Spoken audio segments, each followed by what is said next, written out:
Sebanyak 7.730 vial atau sebanyak 69.570 dosis vaksin Sinovac Rabu siang tiba di gudang vaksin Dinas Kesehatan Kota Bogor. Vaksin COVID-19 tahap 2 ini nantinya akan disuntikan kepada sebanyak 34.785 sasaran, yakni dari kalangan pedagang, tenaga pendidik, pelaku pariwisata, petugas pelayanan publik, pekerja transportasi publik, atlet, wartawan, tokoh agama, wakil rakyat, pejabat pemerintah, ASN, dan TNI Polri. Demikian dikatakan Kepala Dinas Kesehatan Kota Bogor, Sri Noworetno, usai serah terima vaksin. Menurutnya, jika sebelumnya satu vial Sinovac berisi single dosis 0,5 cc atau untuk satu orang sasaran, kali ini berbeda. Pada tahap 2 ini satu vial berisi 5 cc atau untuk 9 orang sasaran.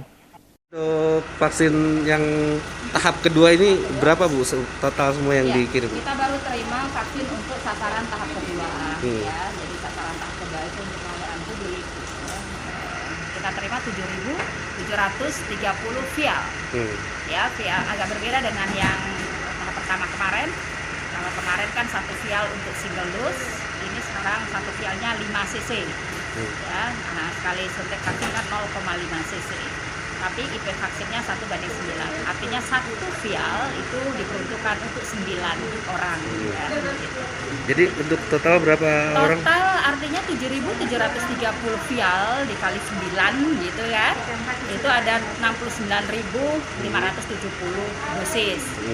Pemberiannya kan untuk 2 dosis. Satu orang itu dapat 2 dosis. Sehingga kalau dibagi 2 artinya untuk 34.785 orang sasaran. Sri Noworetno menegaskan vaksin bukanlah penangkal namun antisipasi gejala berat jika terpapar COVID-19.